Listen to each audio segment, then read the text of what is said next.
Good morning. It's morning. It's been a whole like 8 hours since I was streaming because I was still streaming at 1 o'clock last night, 1:30, somewhere around there. Anyway, more Cedar Chess board. I've already been out here, and I dug the final cut. There's a very you probably can't even see it. There's a very thin line that's actually deeper than the squares that I already cut. And let's do the whole social BS first. View on platform. Copy. Twitter. For a little while longer. Twitter. Let's see. Stuff falling all over the place. Printables. Time to put it into the ugly. You can exchange 10,000 Prusa meters for original Prusa Mini. If you have 10,000 Prusa meters, you can get an original Prusa Mini. I wish I had 10,000 Prusa meters because I'd probably like a Prusa Mini, but whatever.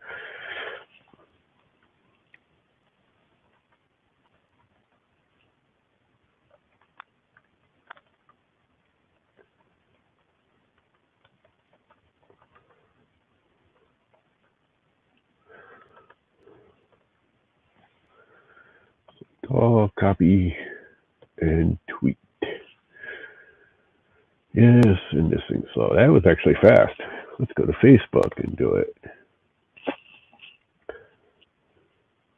Log in. Of course I want to log in. Why didn't it auto log in? I don't know. I have no clue what I'm doing. As usual. And Twitter and Facebook are there.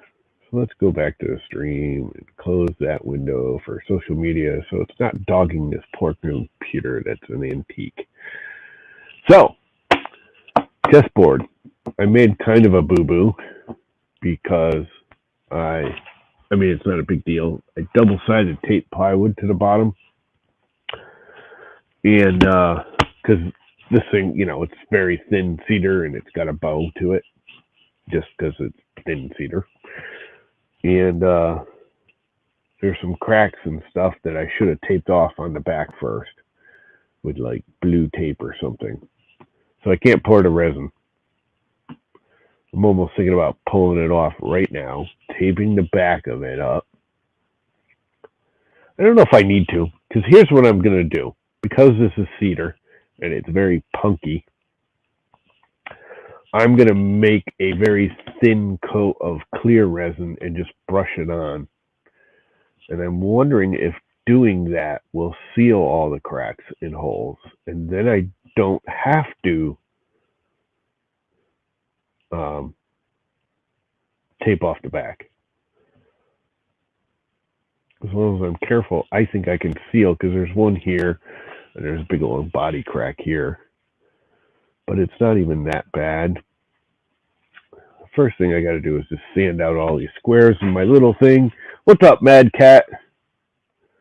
How you doing? I will take my little miniature sander I made last night from an old blade and some Velcro-y stuff that I just crazy glued onto the old blade. And I should probably clean this up a little bit, which I might do right now because it's really not shaped right.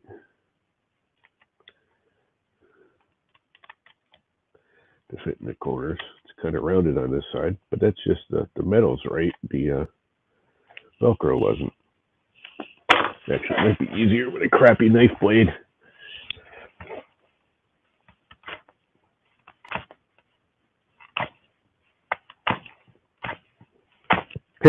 Thinking of this, so if you were here last night when I was cutting this during the middle of cutting this on the CNC, and you saw the sparks flying, I did it right here, and the computer was like this. There was little metal bits all over my computer. Luckily, I don't see any that actually burn the screen. They're on the screen, but they just come off with a fingernail, and I don't see any actual holes or anything in my poor screen. Because I used a die grinder, and this is actually just an old metal blade for this thing. And I cut an angle in it so I can get in the corners and made a really small sanding pad that I can sand these little squares out with. And it actually works. I tried it last night, and it works pretty well. But yeah, I sprayed my poor computer with hot metal bits doing it because, you know, I'm a dumbass. And that's what I do best, is dumbassery. And I have no idea. These little sanding pads are very nice, but there's no way to know what grit it is because the text is all, they're too small. And there's no text. So it's kind of just these feel like 80 or 100. This one is toast, but I'll keep it for now. I mean, I could just cut up a big sheet, but I don't want to since I have these little tabular freaking sanding pads. And I'm pretty sure this thing came with 80 all the way up to like 220. Okay, this is definitely like 60 or 80. And actually, it says P60 in one spot, so that might be 60 grit, which would make sense because that's definitely what it feels like. This is P80. It definitely feels a little softer than that. And I haven't gone all the way in. So this must be the finer stuff here, and it is. Hey, that says 240. You can actually read a number on it. Do any of these have a number on them? 120. That's what we want right there. I'm going to work with the 120. It feels a little rough for 120, but not terrible. All I want to do is get rid of the milling marks out of the squares. So let's try this little piece of, it says 120 right there. So let's put it on there.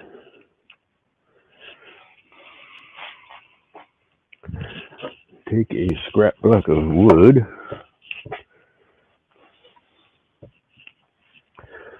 Make sure it's holding. And then cut this around it.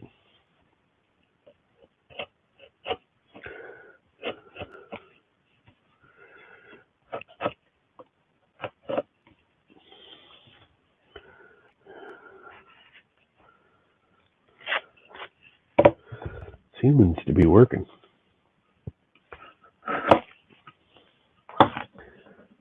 Somewhat.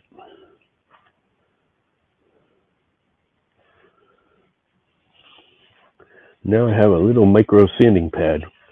What's up, Jerry? I'm back again. Wow, it's like wicked early where you are, isn't it?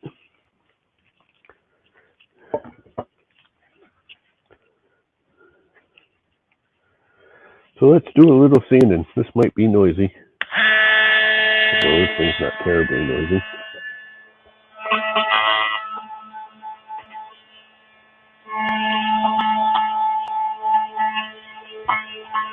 Just remove some of the machining marks, and they're very small. They're not actually that bad. There's just that much, taking it away like nothing. Especially with cedar. I mean, cedar can't crack anyway.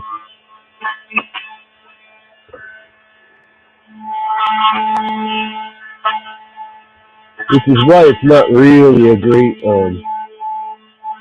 a deep groove right there.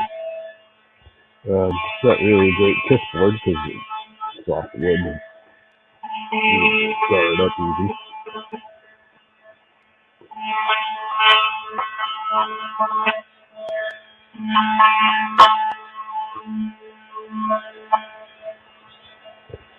But, you know, who says I'm doing this because I'm bright?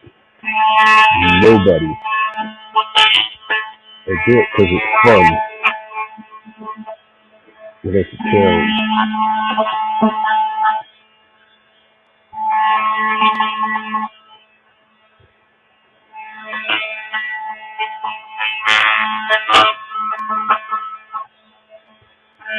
I guess what I've actually been out is just making a boatload of freaking sawdust. But it does seem to be working quite well, actually.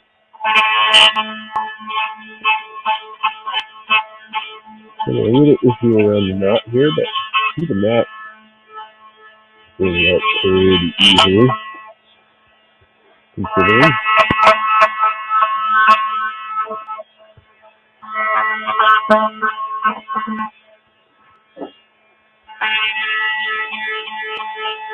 I think this is my greatest invention yet. This little mini corner sander.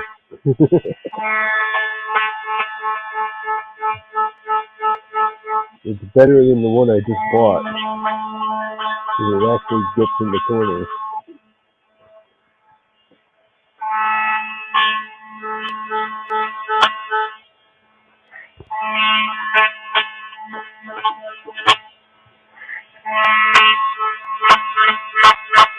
It does the job. Rather well, actually.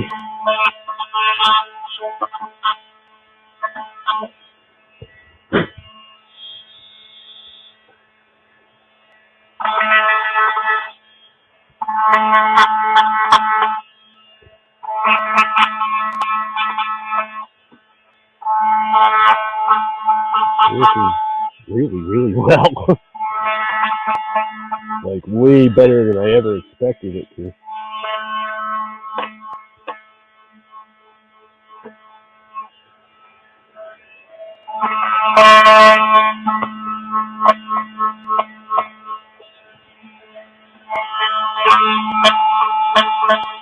I mean, again, cedar's wicked soft, so this is a pretty easy thing to sand. And I guess that final cut did do a pretty good job. Better than I thought it was doing. The final cut on the CNC was supposed to be a finishing cast. And I was seeing the ribbing, but I think it's just where it's softwood especially, the actual hairs as the router's spinning, and this battery's dying. The router's spinning, and it goes back and forth. It's taking the hairs and cutting them one direction, and then it goes back the other direction, and it cuts them the other direction, so you kind of see a different shadow, I guess would be the word, of the hairs of the fibers of the wood. Noise, vacuuming. Probably put the brush on the vacuum.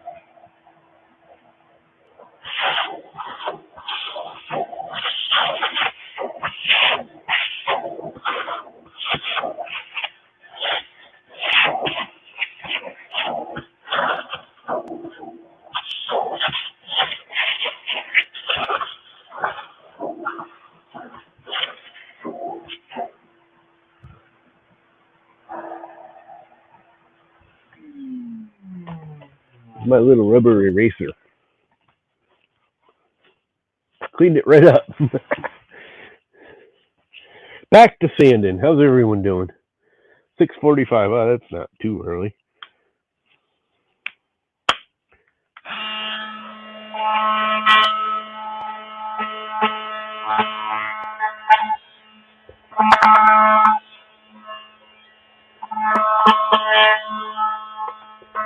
Some of the areas I couldn't see because it was all covered in sawdust.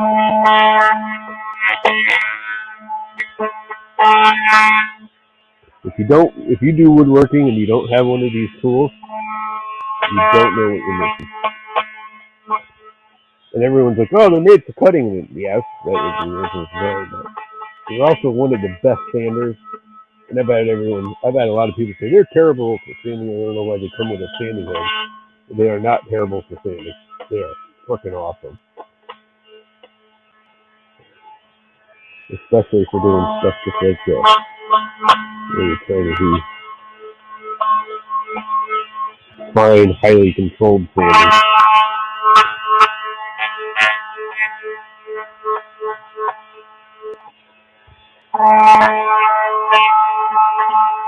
The only bad thing about sanding with these is they have no dust collection. So they make a big freaking mess and you're breathing all the dust and I should be wearing a respirator. I really should. Because my legs are getting shot in my old age. Let's see if I can see some marks right here. I don't know if it'll show through on the resin, but if not, find out. Let's just fix it so we don't have to find out if it shows through when I put the resin.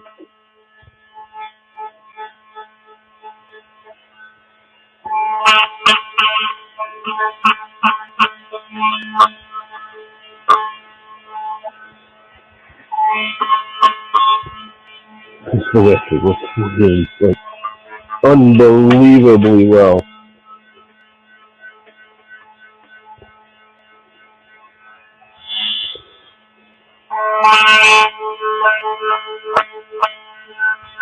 We might even have to make a YouTube video about making one.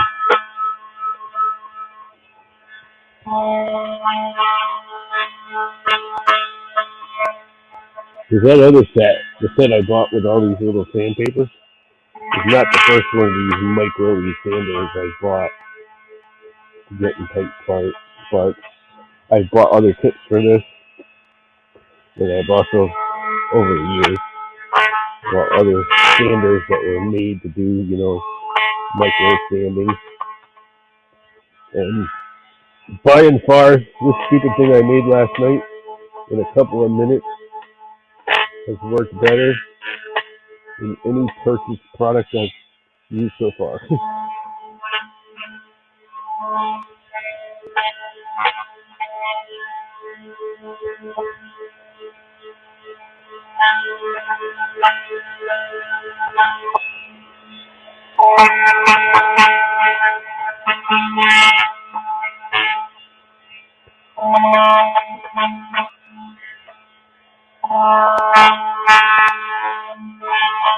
It's just plain white.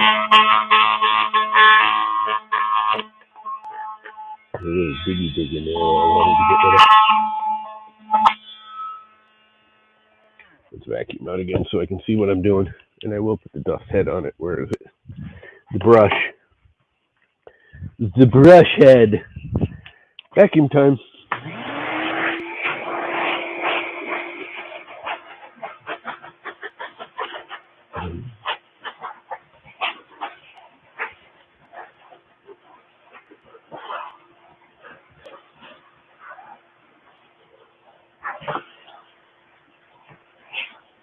Just pulling up off of that? It is. Well, that's alright, because I actually kind of want to do so. And I want to tape off the back of this. So I'm kind of glad it's pulling up, even though I'm not glad it's pulling up.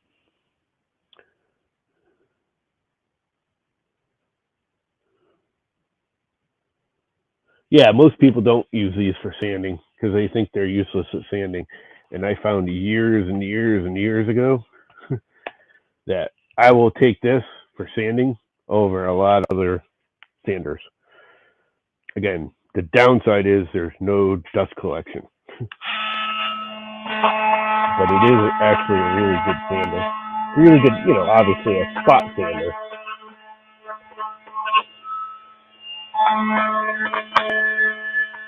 I started actually using them with crown molding for a sander. When I did a joint in crown molding. And like you had glue over them. The big triangles. Wherever there is one of these. It was really good at getting in the corners of the crown molding and stuff. Like if you had glue squeeze out from joining a big long run of crown molding, another trim too. It was just more convenient than any other sander. And it worked really well.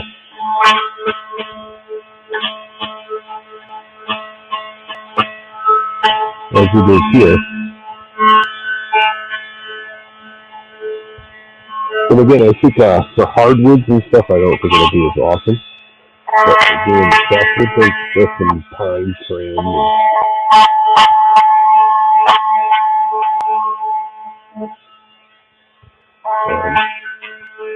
poplar.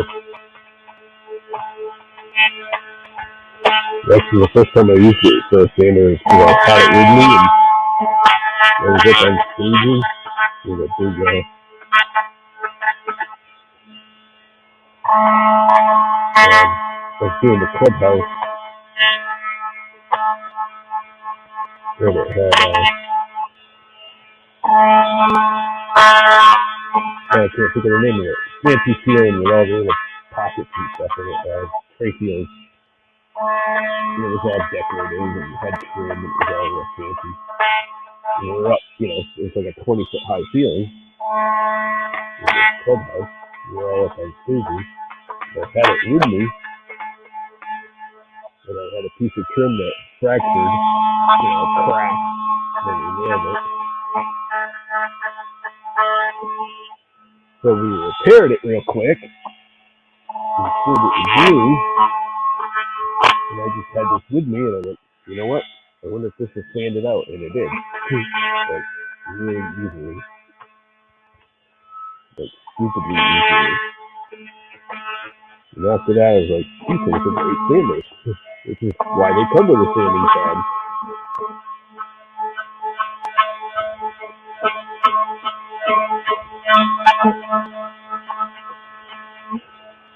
Either there's a knot, you gotta do a little extra work.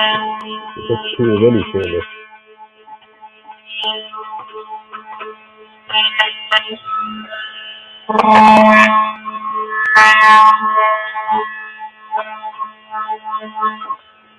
Hurt my back in just the wrong height.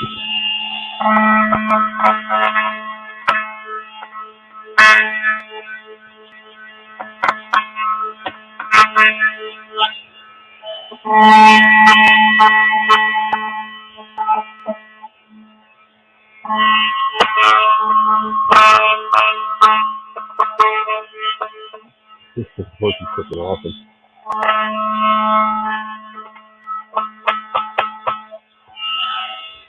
Like, amazingly awesome. Yeah, we should be able to rest there, but that's I can feel the cedar dust on my lips. It's probably not a good thing. But I'm pretty much done. I only got like 2 or 3 more to do.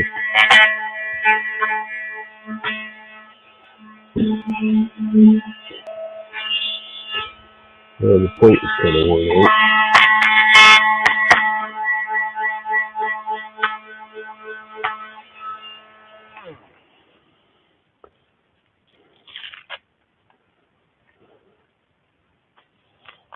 Let's move the point forward a little bit and just roll the paper back.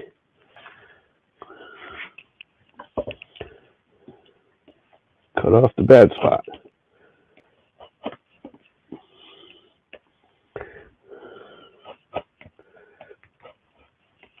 Now I have a nice fresh point.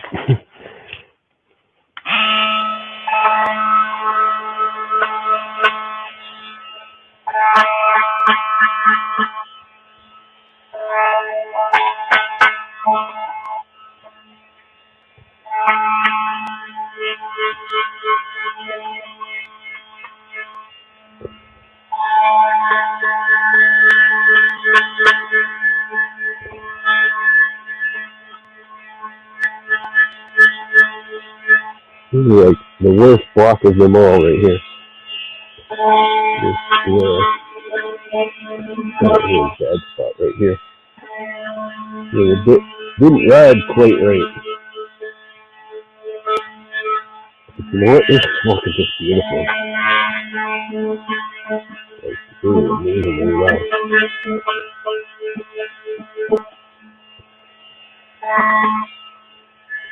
Vacuum up and see if I missed anything. I'm sure I did. It's looking a lot better. But I don't think even with what I have now, much will go through once I stir it.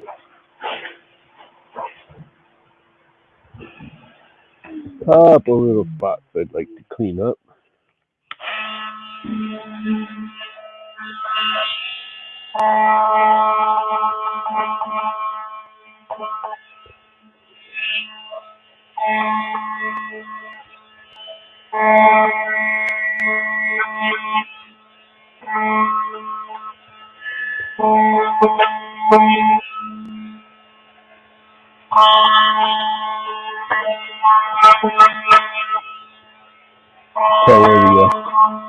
I didn't pitch the sandpaper point really that fast enough.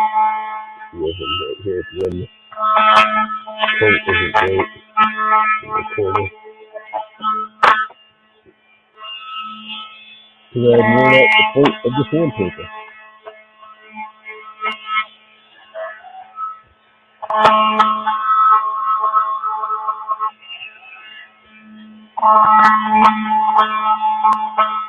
That's kind of the most of this part of it doing this, I guess. Makes sense.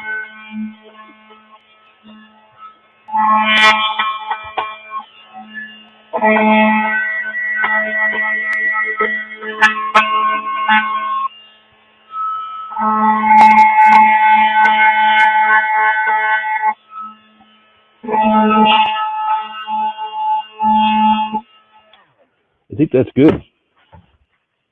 I think I'm okay with it.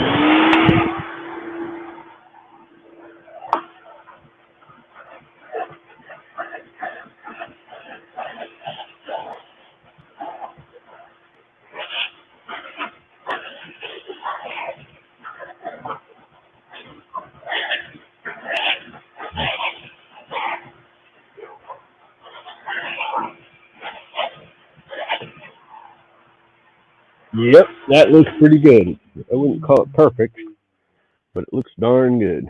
Now let's peel this thing off. Peel this stuff off. It didn't hold. Mostly because this isn't clean on the bottom yet, which I don't want to do. This was originally going to be the top. That's why there's holes, and I screwed up. So I just started over on the other side. But this is actually rough because I was going to, that didn't that bad. I was going to pour the resin and then sand it.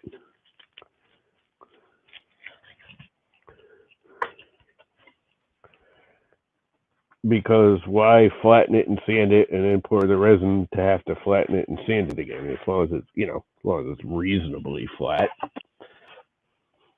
which it is. Come on, tape.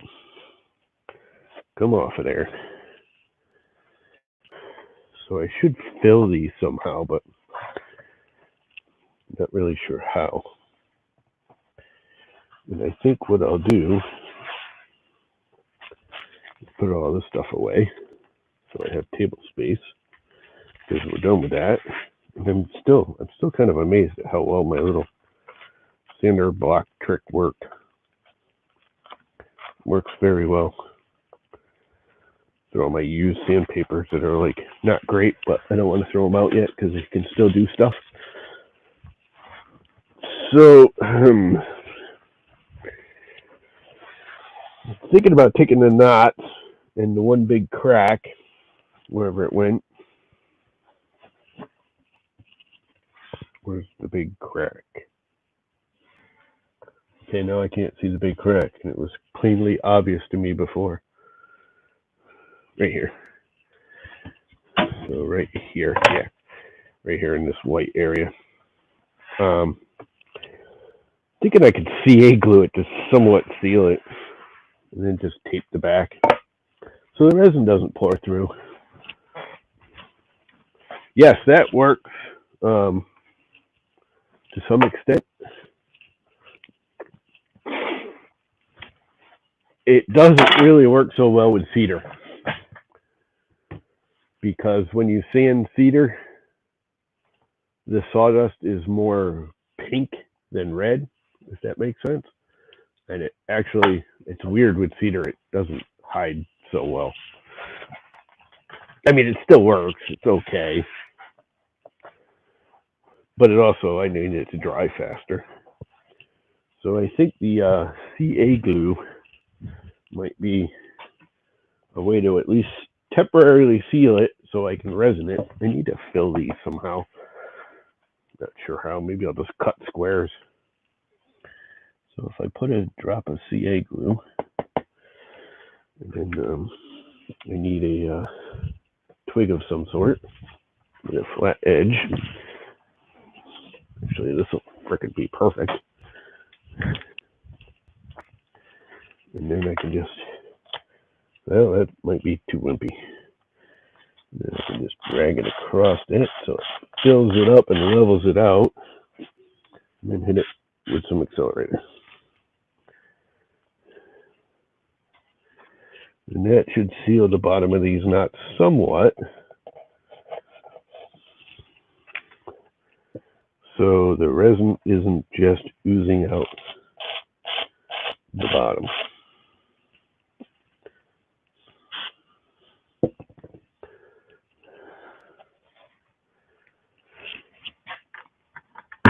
Actually, that's too thin. This is even thinner. Well, it might be strong enough.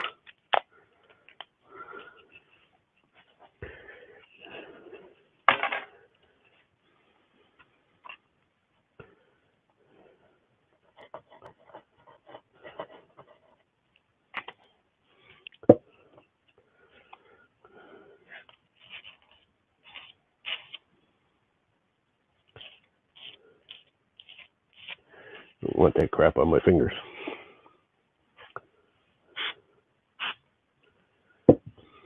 This will be the big test. Is this crack right here in the knot?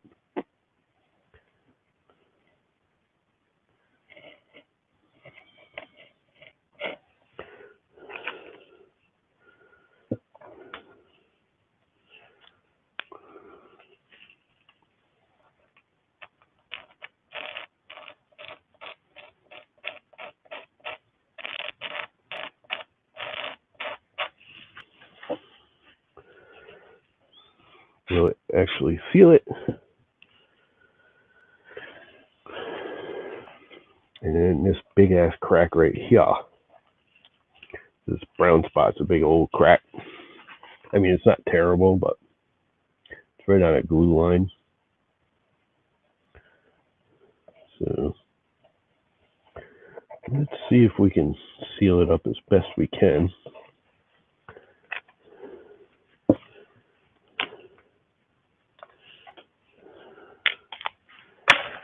Flatten it out as best we, oops, let's not get it on me. Yeah, throw that out. It's a little too weak. This side's fatter. And it's got a cut edge so I can get in here with it.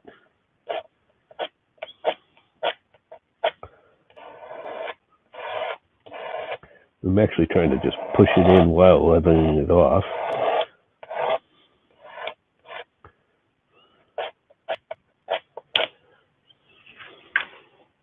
So when I hit it with this, it seals it all up. What else do I got? I think I'm going to hit this crack again because I can see it seeped in a little bit.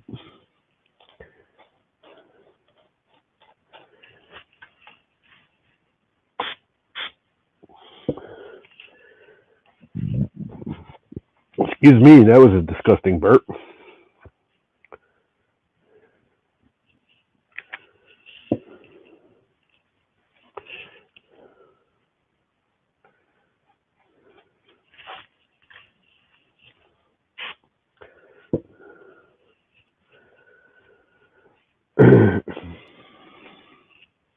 think that actually worked.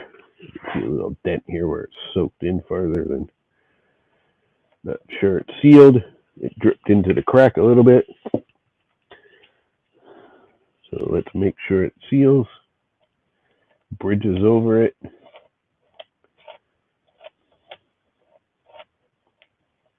Fills it up so the resin just doesn't pour through.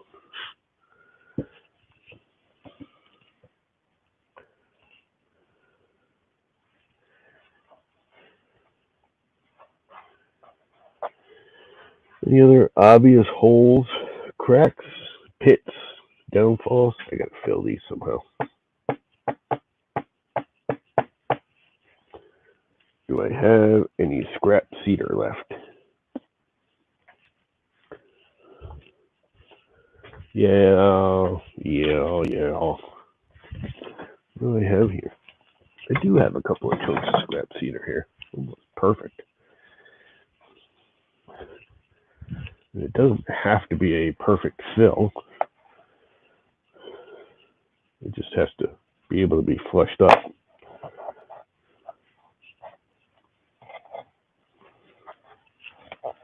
So this isn't a weak spot when I go to glue it. I think I could take this and do a thin veneer on the bandsaw.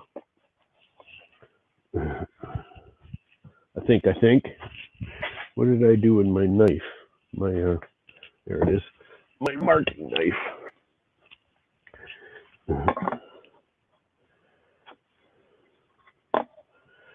If I do this on the bandsaw, I should be able to do a nice thin veneer. Maybe. It is kind of thin. I only need 4 of them. Give it a shot. What the hell, right? What's the fun of experimenting if you don't go all out and experiment? Right. Let's see. Turn all the equipment on.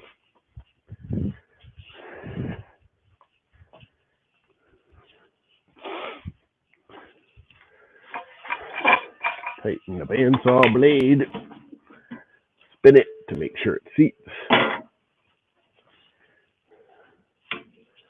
Raise it up to about that high. A little above. The problem is can I use this thing? They make this thing sound all great, this fence, and it's okay. It's not. It's not as great as they make it sound. Probably my least favorite part of this whole bandsaw is this fence, because there's no. I can go really tall, I can go really short. There's no normal height. Where's my mark? There it is.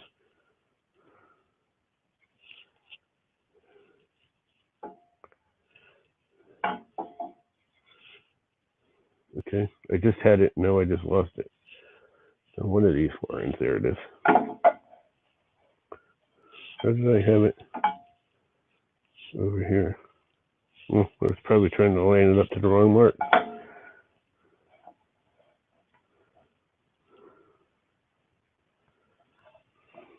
wonder if I can do this without screwing it up. Only one way to find out, and that's to screw it up. Finger saver.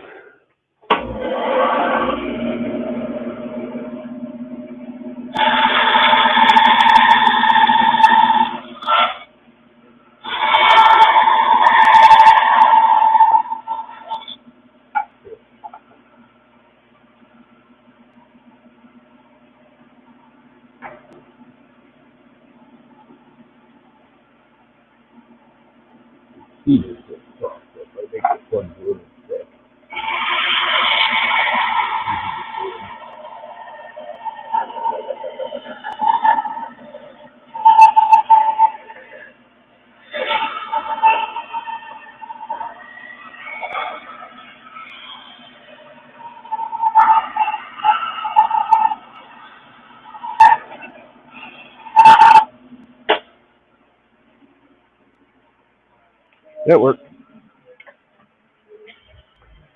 Gotta love a lot of stuff about that bandsaw. I'm not a big fan of the fence, even though they make a big deal about it. That's like frickin' perfect. I don't even have to sand it. Holy crap. And I can probably cut it with a knife. It's so thin.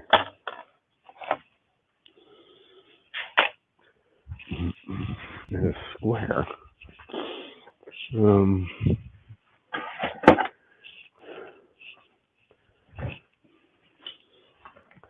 Let us try it. Let's see, are those exactly 2 inches like they're supposed to be? Almost exactly. So if I just go over 2 inches, and I make a mark,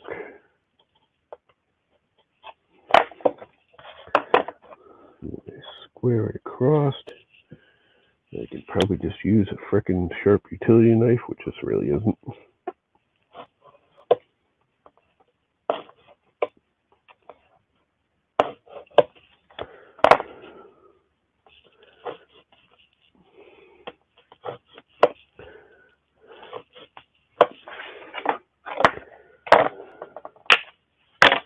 It sort of works.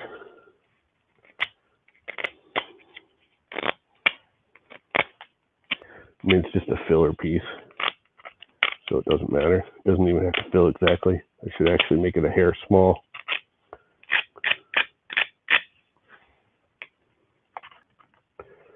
That'll work. Let's see, don't go across the grain.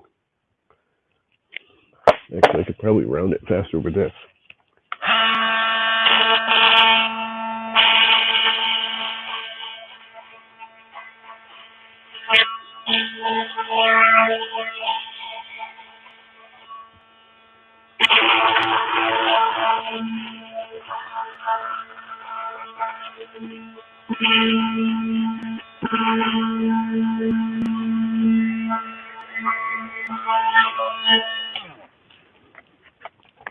Look at that.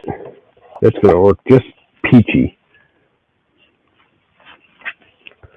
Simply peachy.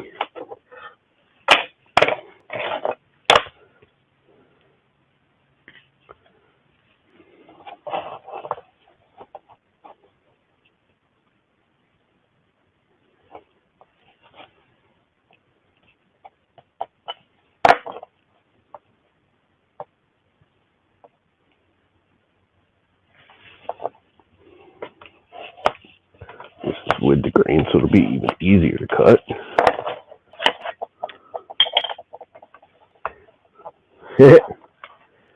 How about that? That's going to work.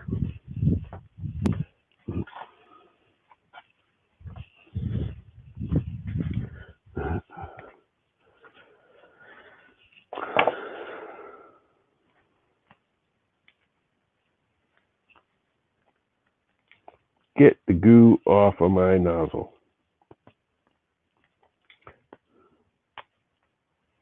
I need a new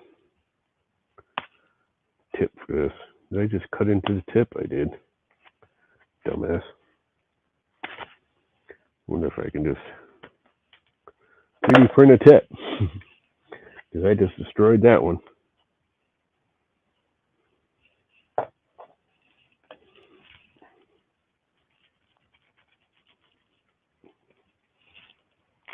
I love doing that. You get the glue off the silicone to like form to the brush.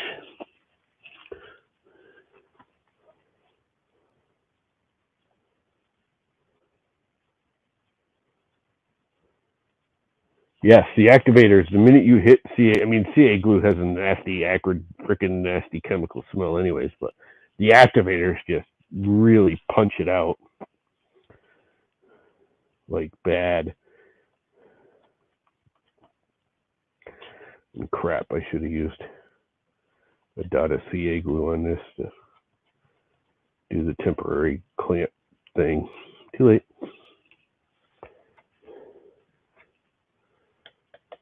I'm not that worried about it. It's just a filler, so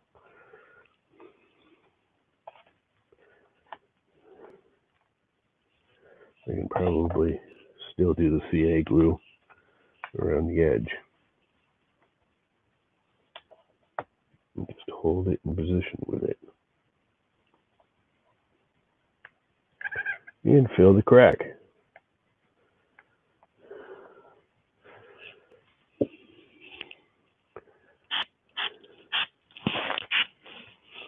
I got this one, Jerry, because it was on sale through the Amazon. They had their early Black Friday sale there like a week or two ago. Because I usually use that fancy whatever.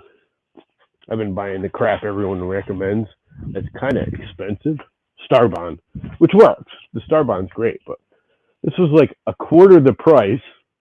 You get 3 times as much, and it works just fine. I'm going to be buying this more because I actually like it a lot. It works quite well. It works just peachy. Again, I don't need to be perfect. I'm almost better off making this a little too small so it'll fit in there easy. And then just fill it. It's just a pad. You're never going to see it once the board is built.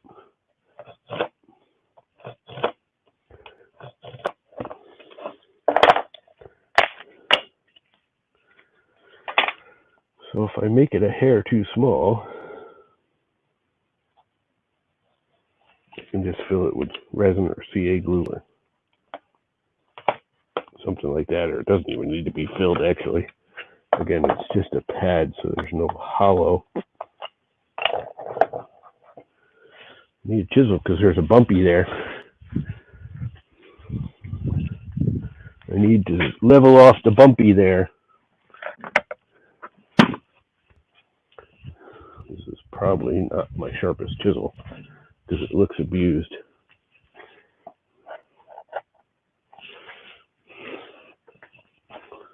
Little chisel. Get rid of the bump. High spot.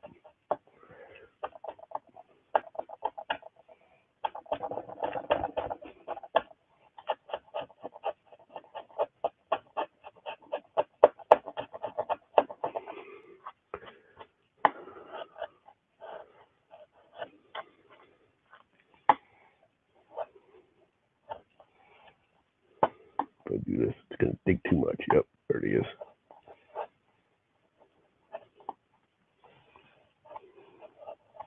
Chisels and planes are not my forte. I am really not a chisel guy.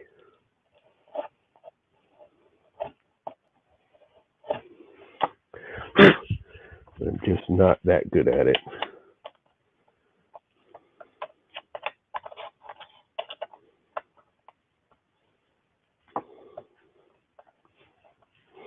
Yeah, I can fill it in with glue.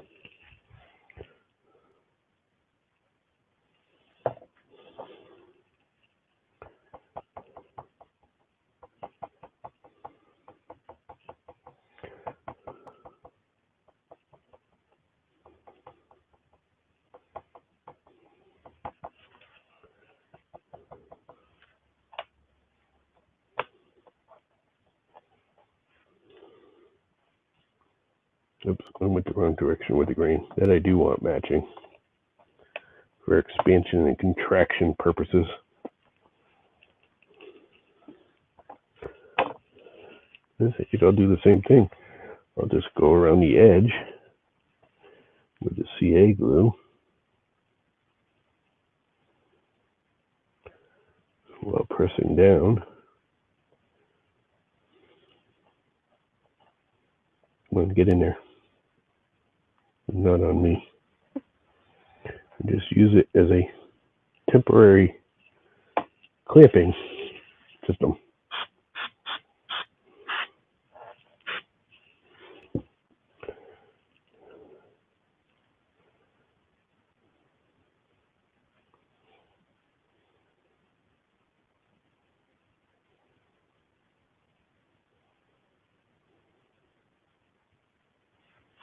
That bubbled up a little, but it's still not dry. I can see the CA glue moving around, liquid-like, because I think I got it too thick. But now it's solid. All right, 2 more to go. This is actually working better than I thought. I know it doesn't look pretty, but again, it doesn't matter. It's just so when I go to glue it down, it's a flat surface to glue to the plywood, or flatter. There's not a hollow there.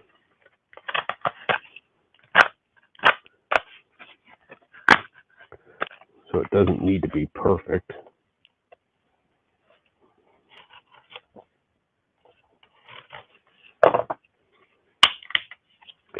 As you can tell, I'm caring less and less about it being perfect. The more I think about it, it just doesn't need to be. It just needs to fit in there.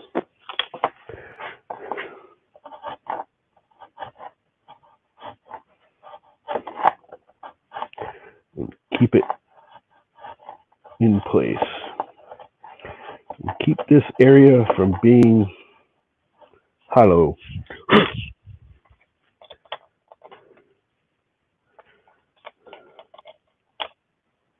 Oh, I got some CA glue on my finger. God damn it.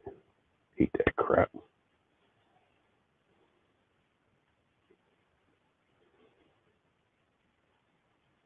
Taking some skin off.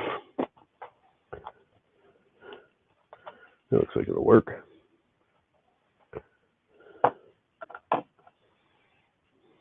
Good enough anyways.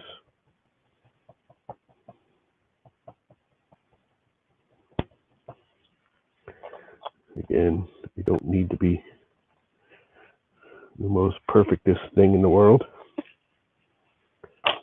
It just needs to be there. I think I'm just going to put dots for clamping.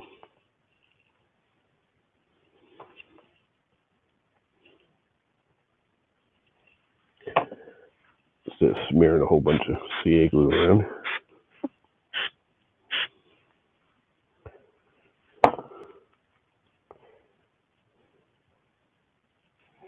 And this will sand right off. Once the glue dries in an hour, no problem. Then I can just fill it with crap. Actually, I don't even need to fill it anymore because when I glue it to the plywood, this will be fine. There'll be enough holding power there.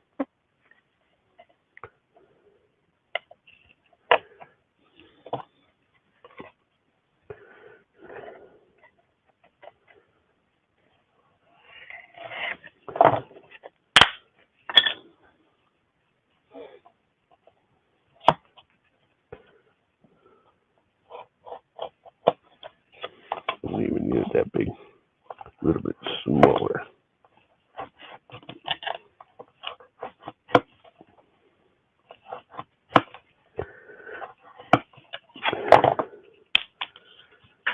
All right.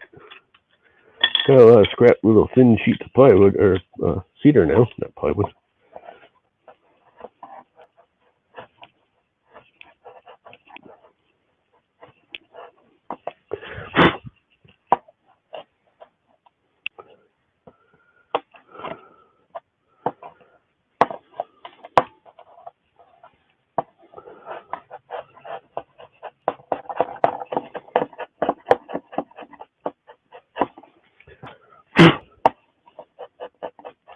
Make it somewhat flat for this to land in.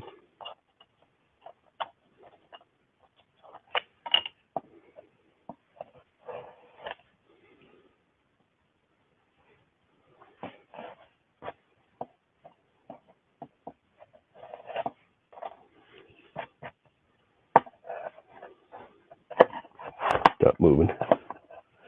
I need to get bench dogs in this desk with a clamp of some sorts or another. That's like freaking perfect.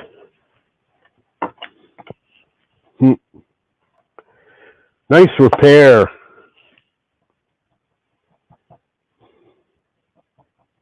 No one's ever going to see it unless they look at this video.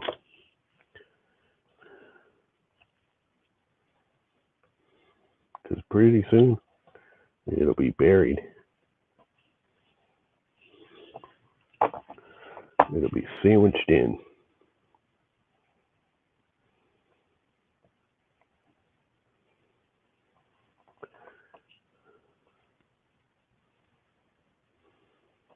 CA glue clamp.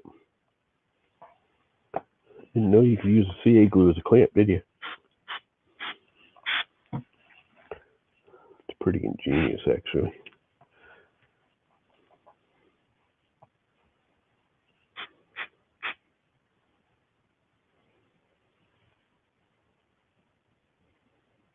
It's not the strongest thing in the world, but it works for until this takes hold. And I gotta fix this thing. I need a new tip for my little baby bot. That's not even gonna stay on. I actually have a brand new baby bot over there. I could just take the tip off of it.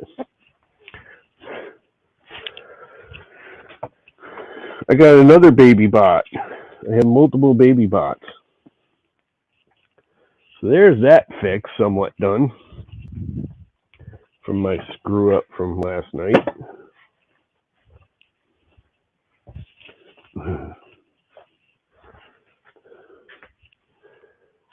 Let's do a little cleanup.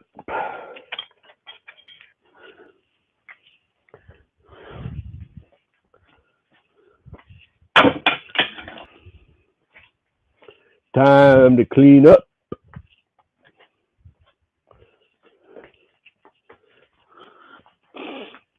Put stuff away where it belongs.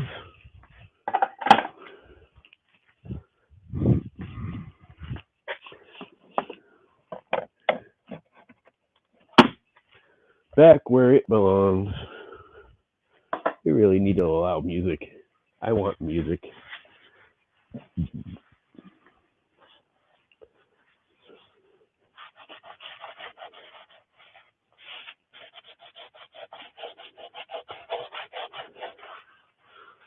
This will all get sanded before it's glued to the plywood, but not all that worried about it yet.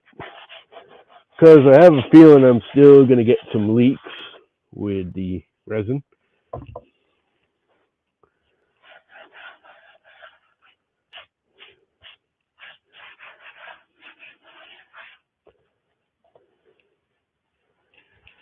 But that's just peachy. All I gotta do is get that to hold down. And I think the blue tape method is the best because it has more fillability. It's more filical.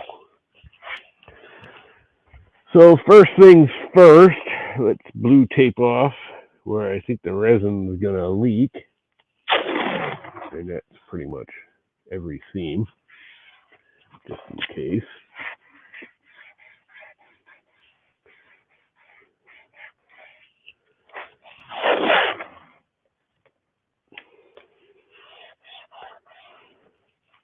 And I know most people use like fancy packing tape and stuff. I found blue tape works just fine for this. Actually, in some ways, works better. I've had very few leaks with it. I have had leaks, but very few, and usually very minor.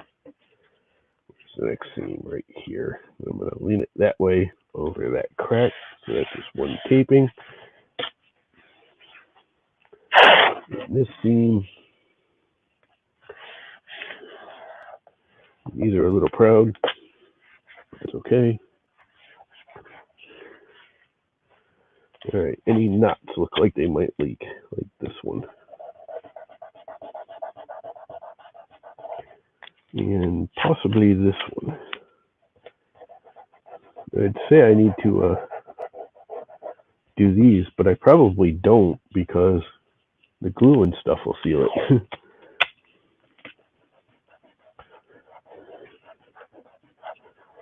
And I don't even need to tape this down for the first one. Even though I sealed that with the CA glue, I'm still going to tape over it, just to double check. Same with this one. And this one's actually not on the final board, but close enough.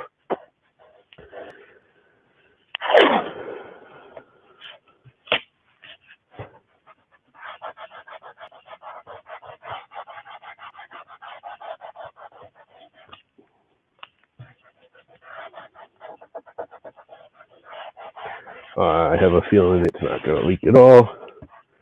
Not because I'm really good, but because I'm going to do the clear coat first. And then do the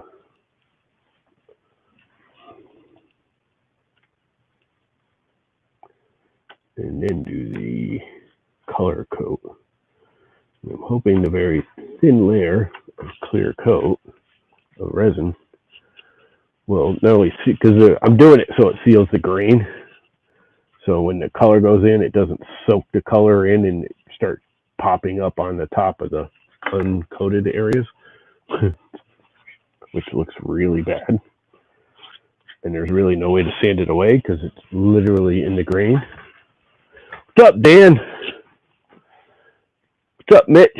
I've been working and not paying attention to chat much because I'm trying to get this done. I was up, well, as most of you already know, I was up until like 2 o'clock in the morning cutting this thing. And I had to come out here and do the final cut this morning. And now I think I'm ready to brush on a very thin coat of sealing resin. And I don't even have to level it yet to do that. This is my only concern, is that knot. And it's all taped off. And I filled it with glue from the other side. So let us resonate. I think it's time to do some resonation. What am I going to use for a brush? First off, I wonder if this thing's good enough. It's one of these stupid cheapo brushes. Only one way to find out, I guess. And I'm going to want a little bit bigger cup than I normally use, I guess. Thought I had paper cups out here. And I'm not going to want any color. So I don't need any color. Not for this batch anyways.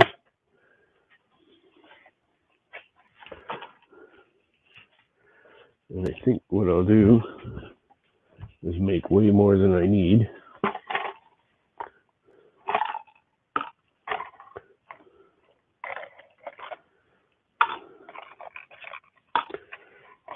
But I don't want to use these. I was hoping I had a paper cup out here that I could use. I have one here, but it's full of parts. Nope, parts got put into something else.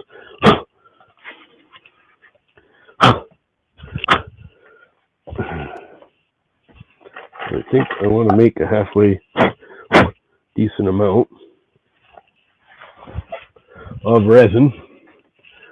And because I'm old and blind and can't see the gradients on these things, I'm going to find the one I want.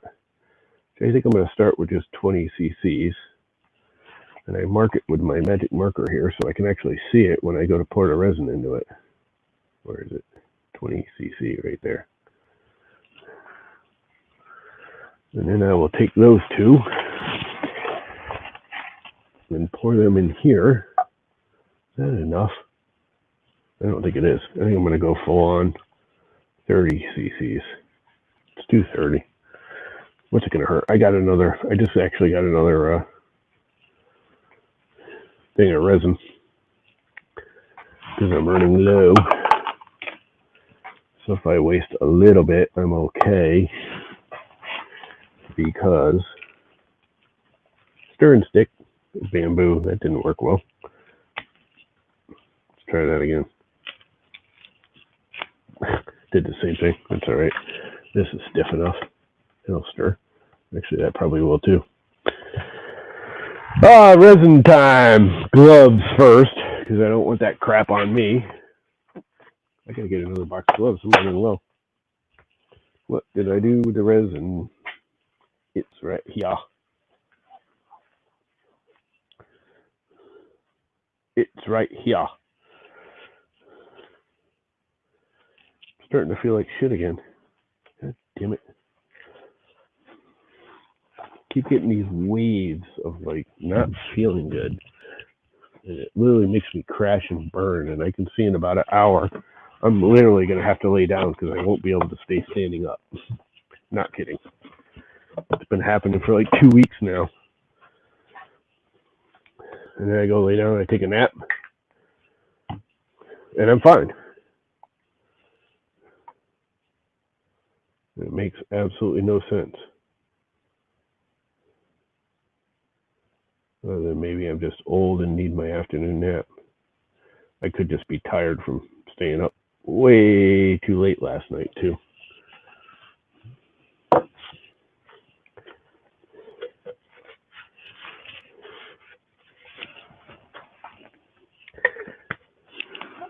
Part 1. Part 2.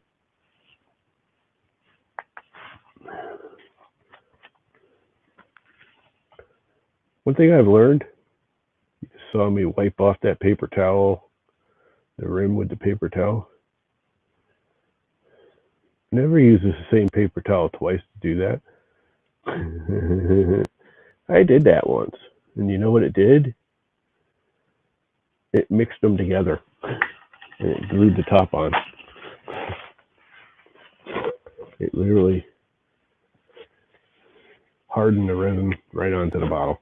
I mean, even though I'm wiping it, there's still a little bit of residue left. And it glued the lid right onto the bottle. All right. Now we take potion number 1 and pour it in there. And potion number 2 and pour it in there. You can sort of half mix while you're pouring.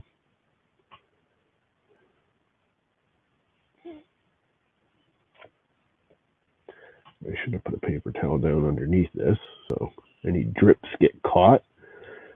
Not that the silicone will hurt, it just one less cleanup thing I have to do later. One less likely area for me to stick my hand in a blob of resin. Like it's going to happen right now as that drips down the side of the cup.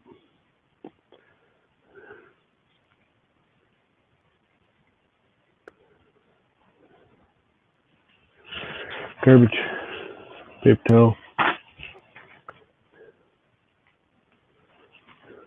put it down, scrape out this one.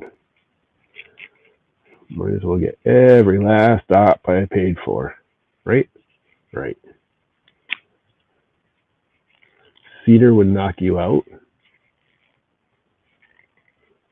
Cedar's actually really easy to work with. It's stupid soft.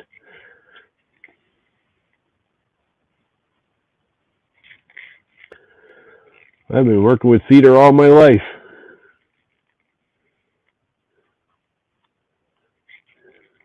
I used to do construction, Mitch. I did a lot of cedar siding and cedar trim and cedar cabinetry. I've been in a few like upper New England, like Vermont houses where they make their kitchen cabinets and stuff out of cedar because it's really pretty. Cedar closets. I've been working with cedar my whole life.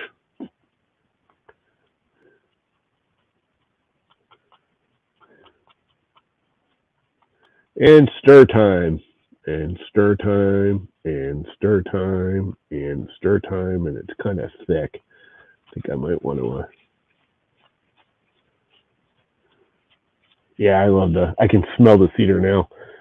Even with the vacuum running, pulling all the sawdust when I was cutting on the CNC, I can smell the cedar. I love the smell of cedar.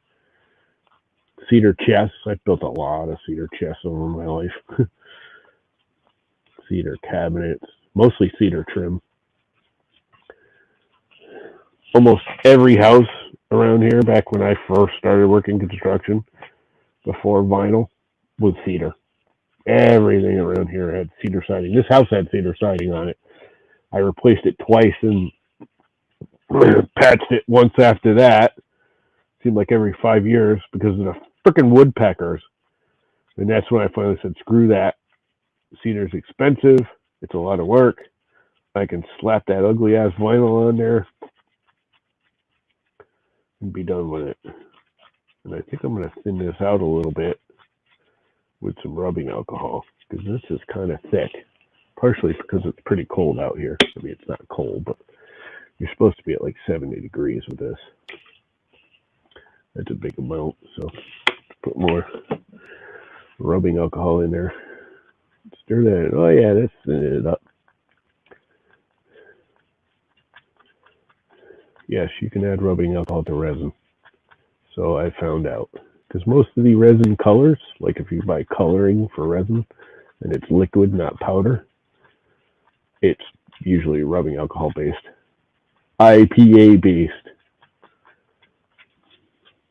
Isopropyl alcohol.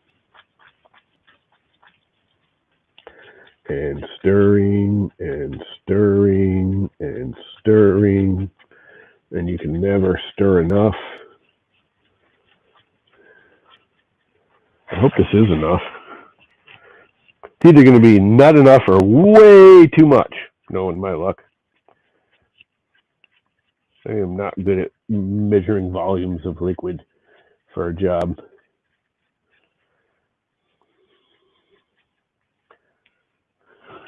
That's getting kind of yucky. Let's get another stick and stir some more.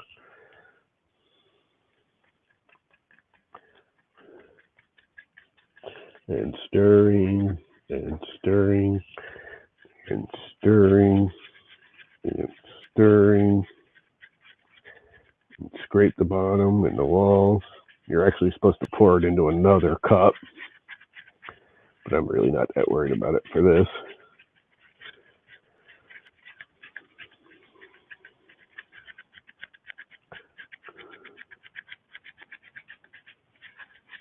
And stirring, and change the direction of stir. And my shoulder's actually getting tired from stirring, which means I'm almost done stirring. A lot of air bubbles. Oh well. Doesn't matter for this. Let's do some brushing. And all I really need to do is put a very thin coat everywhere inside here where it's going to get colored resin. Actually, maybe I'll just do the whole thing. So very, very thin. Get it out of all the corners. This will all get sanded off except for in these little notches where I'm tapping it in. And all it's doing is keeping the colored resin from bleeding into the pores and showing up on the top where you don't want it. And the good thing is, the other cool thing about doing this is it kind of lets you look at what it's going to look like in the end. Other than these squares that I'm tapping in will be a little bit darker because I'm going to color the resin slightly. I still want to see the cedar through it, but you got to have, you know, the one square darker than the other squares.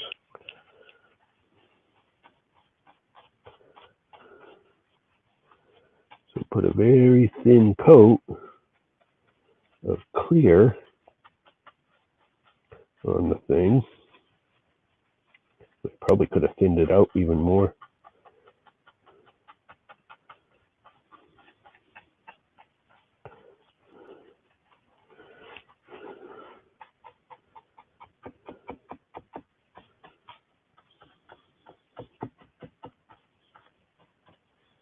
Of course, this cheap brush is losing frickin' hairs. God damn it. I didn't even think of that.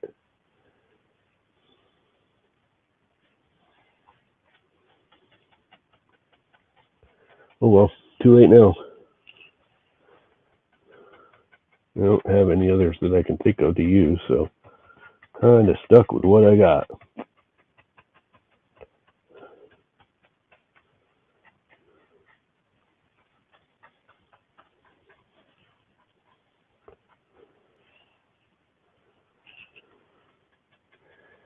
And tapping it in all the little corners and edges. And again, this is just to seal it from color bleed. It's a piece of cedar sawdust.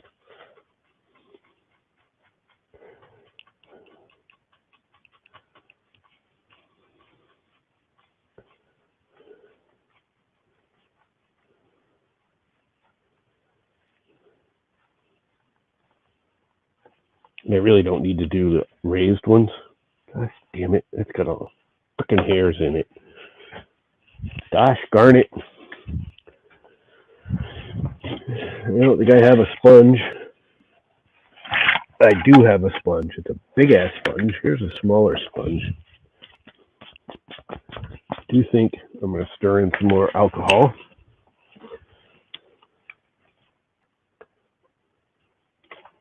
Even more. I want it kind of thin, so it soaks into the grain more.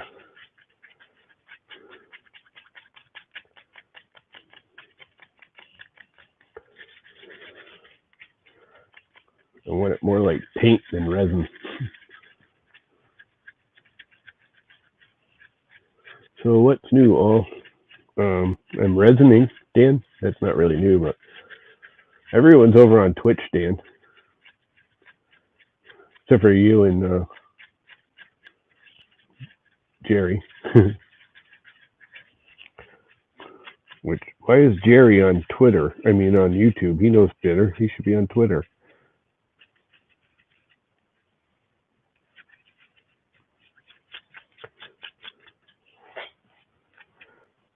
You know, the other thing about the rubbing alcohol is it alleviates some of the air bubbles. Oh, yeah, that's better. That's better than that brush was.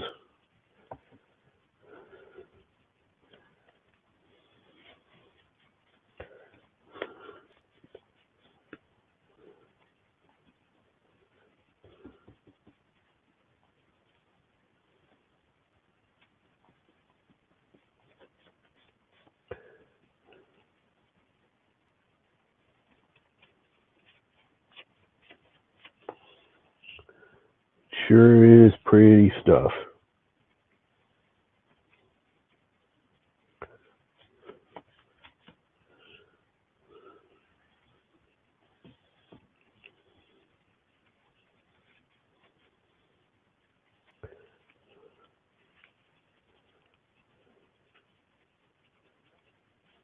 The thing about this is it actually makes the resin kind of foam up when I'm squishing it like I am. But I guess I can just take it out of the corners. And it's giving me a headache. I can smell the resin. I was already actually getting a headache.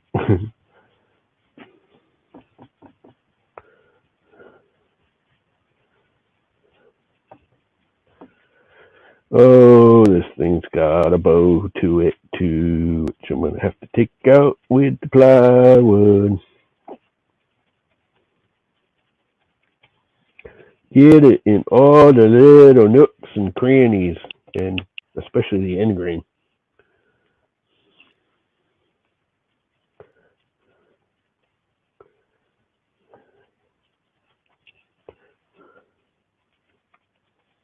You know, I think it would be actually faster to just cut one the traditional way and cut little blocks and glue them together. I think this is actually taking me longer. I was kind of thinking this would be easier, and it's turning out not to be.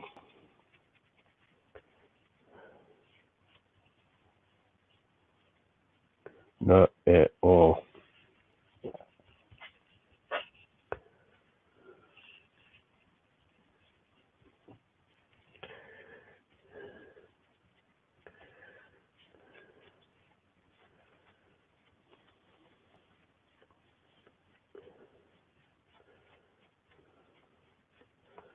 I'm just coating the tops because I have plenty of resin. Like I knew I made too much. I knew I was either going to make too much or not enough. I have a feeling I made way too much. But it's making it look cool. Doing the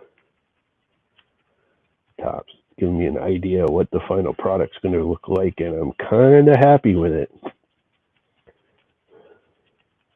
I think it's going to be pretty.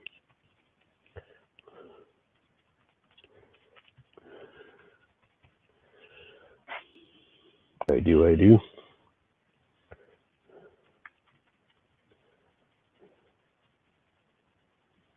Need to get it in all the little end grains.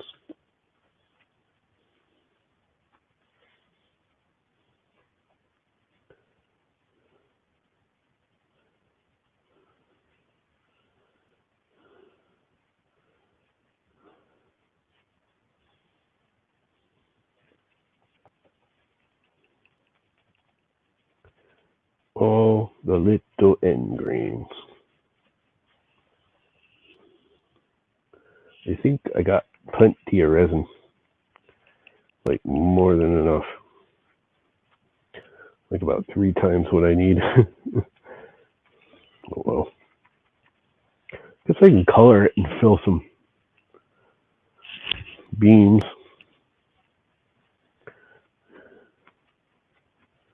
While I'm at it.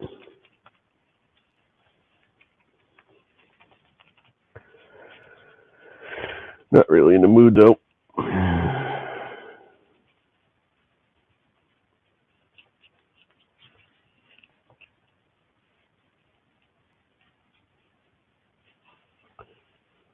Almost done.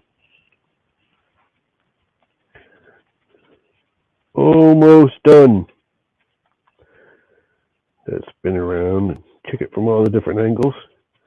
Because you guys might be seeing some areas I missed in these grooves this direction that I can't see right yet. So I need to spin it around. Get in all the little spots.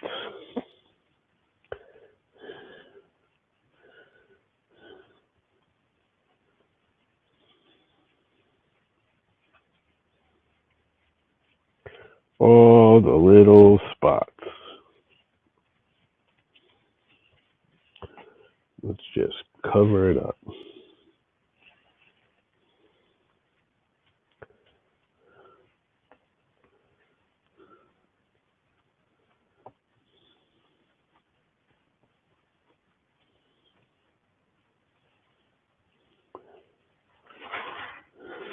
Everything here done.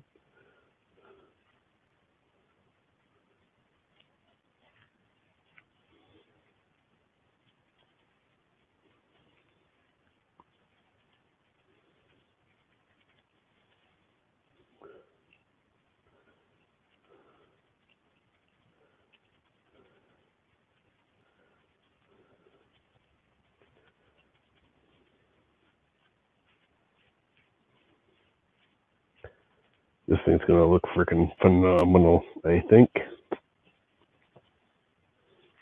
Though it's kind of dark. I mean, I knew it was going to darken, but it's kind of darker than I was expecting. I'm almost thinking I should put a white color, still transparent, but a white color block.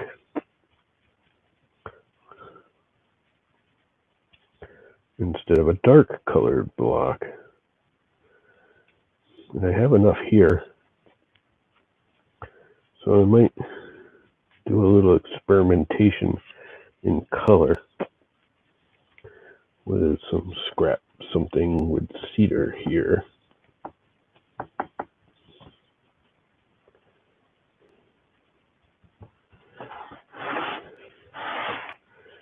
Am I missing anything? Sucking in real heavy in some areas. Like sucking it right into the grain. Which is kind of what you want. And the whole purpose of doing this is to suck it into the grain and seal that grain so doesn't suck the color into the grain. Isn't that pretty? That's freaking awesome looking.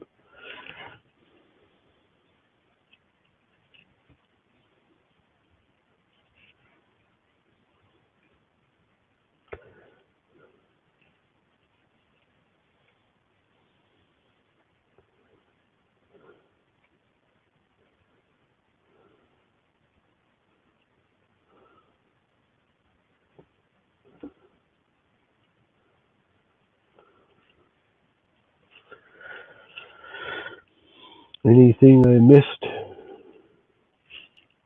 It's a crack right here. I want to fill right up. Is it bleeding through? I'm not seeing any bleed through. It's not really thick enough to bleed through. Which is kind of the point.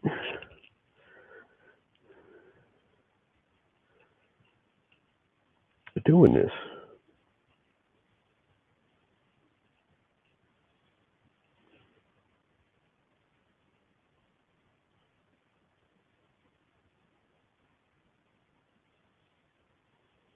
Little piece of foam. Chewed up a little piece of the cheapo foam.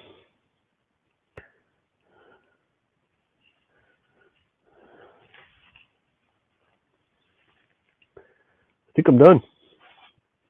I think I got everything. I get these few hairs that are popping out. Oh.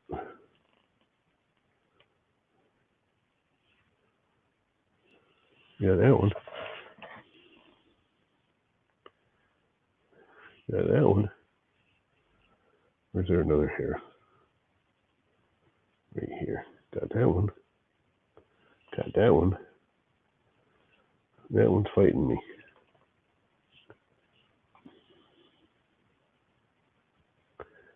And it don't want to come out. I got it. Quite honestly, I don't think they'll even show. But I'd rather be safe than sorry.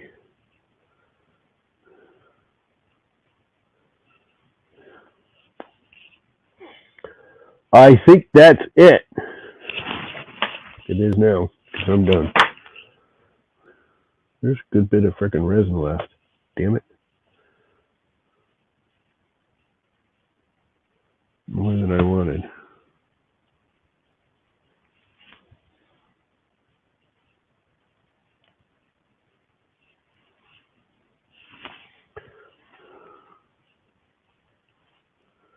Got another hair here I want to get out.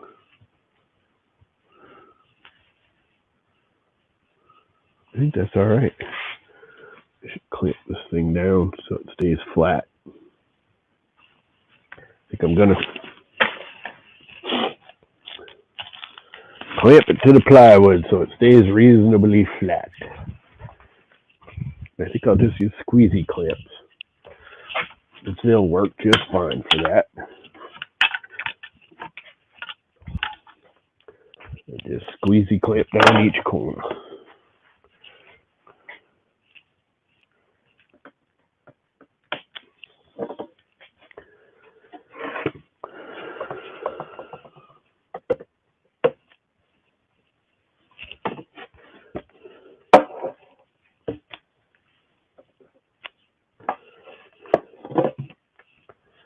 That seems to be holding it better.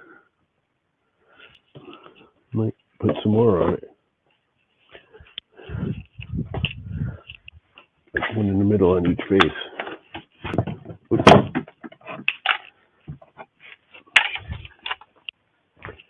Like one right here. Right in the resin, which is probably not a good idea, but oh well. You know what? I'm going to blue tape that.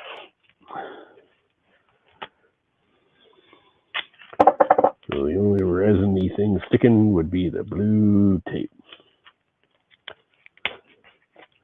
Now I got resin on the other side, so I might as well blue tape it. and then clampy it.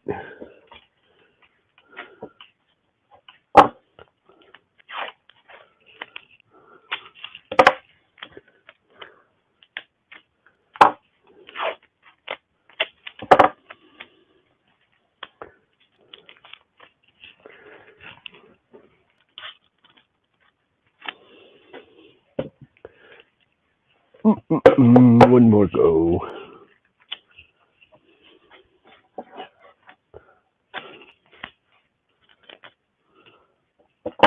My blue tape started going off. Not tearing straight. It's kind of hard to start the edge of blue tape with a rubber glove on. But I got it. It's tearing crooked again. I think I fixed it, sort of. Don't matter much for this anyways. As long as it's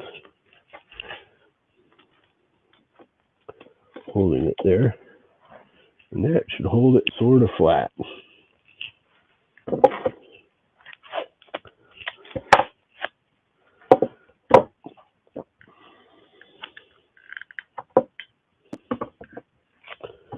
And there we go. Let's put this somewhere to dry. Like right here.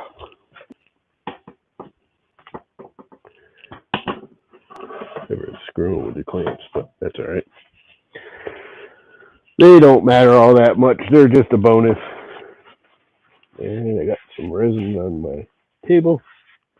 Actually, I got this nice mat here that's kind of cheap and thin, but it works. It's the glove. I am eventually. Right now, I'm just sealing it. Bitch, I'm going to color them. And with the soft woods, why do I have a low battery? Oh, because I shut everything off.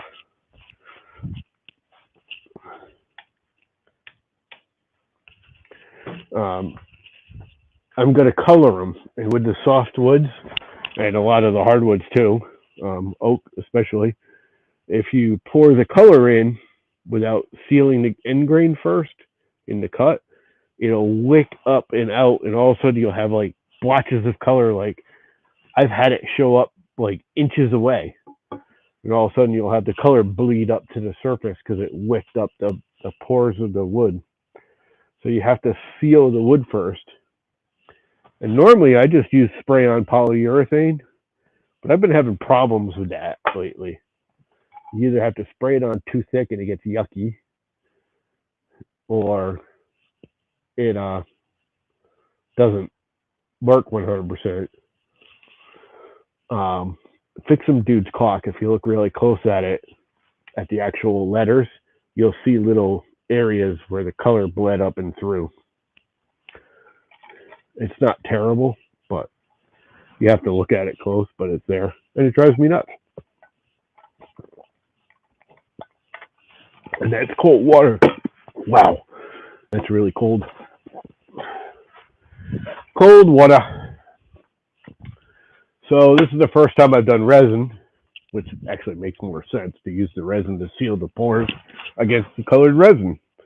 And that way, when I pour the colored resin in those recesses and make the board flat, the colors won't bleed up into the adjacent squares and the wood grain.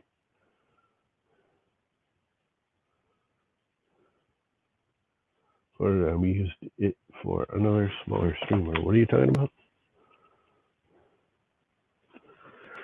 You get one free sub. Whatever. Yeah, I got the ads turned way down. You don't get that many. I think you get 4 an hour, 2 half hours. Actually, 3 for the first hour, because the first 5 minutes you get a 30-second ad in the first 5 minutes. And then at 28 minutes or something weird I said it at, you get a 30-minute ad or 30-second ad. And then it's a 52-minute or whatever. I did some math and it came out like weird. And you do the slider and it wouldn't let me do it accurately, so I just went with whatever it has. So you basically get 1.5 minutes of ads in an hour, which isn't terrible.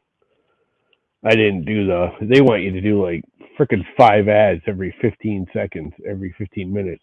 You want you to do 5 30-second ads is their default, which is insane. Or 4 30-second ads, 2 minutes of ads every 15 minutes, which is that's just too long, too much, too obnoxious. This isn't television. If you do that though, they give you 50% of the ad revenue if you do that many ads. Where now I only get like 5%. It's like a massive jump to do there over adding ads, but I'm not. I use Twitch to make some money back. I'm not using it to make money. I'm using it to make money back, basically just to pay for StreamYards. Twitch is almost exactly paid for my use of StreamYards so far this year. I think I made an extra like $10.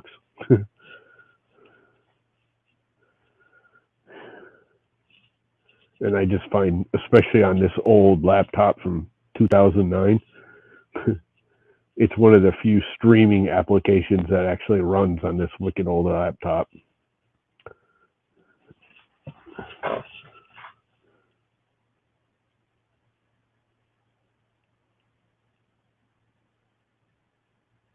Starting 15 minutes of ads every 2 minutes, that would be awesome there.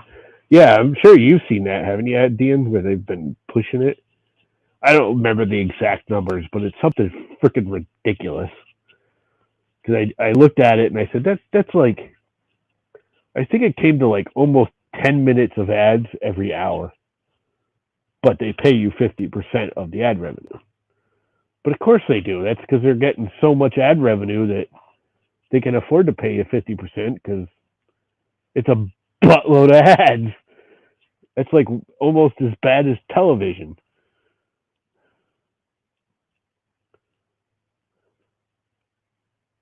Yeah, I mean, I gotta have ads. It's just, for one, that encourages the whole membership thing, is you pay for the ads. You know, you could buy the membership and then you don't get ads.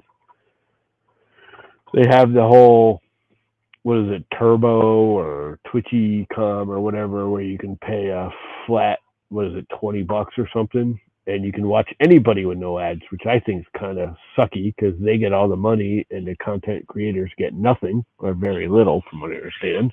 I don't know the exact dollar values there, but the few ads you watching me aren't terrible. They're still annoying. Don't get me wrong. I know they are. They annoy me when I have to watch them, but they're not like in your face constantly ads.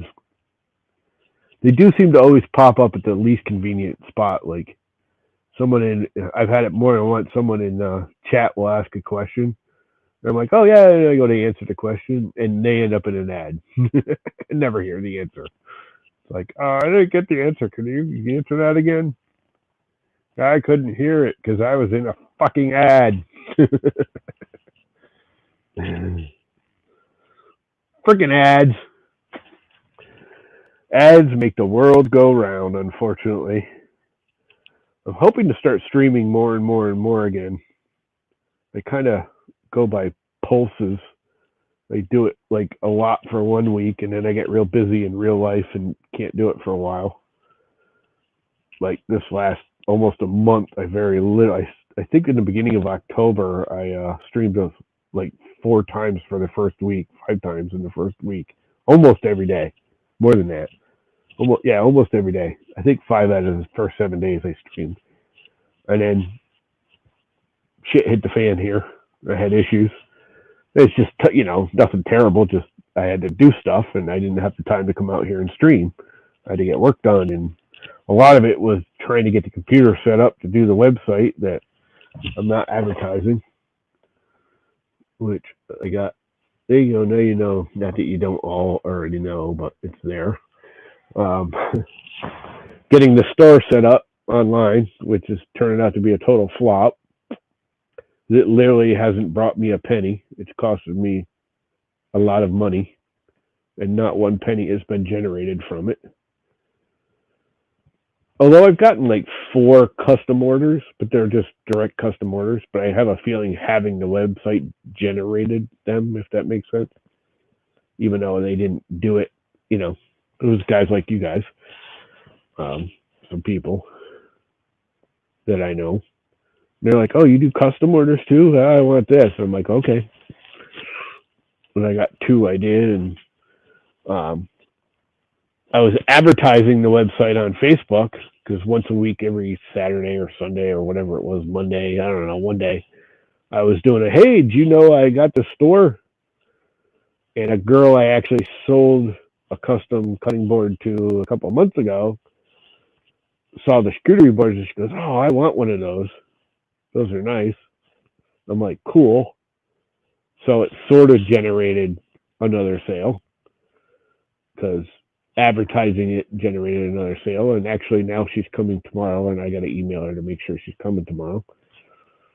And because she lives local, just one town over. Um, she was looking at him. She goes, "Oh, I want this one."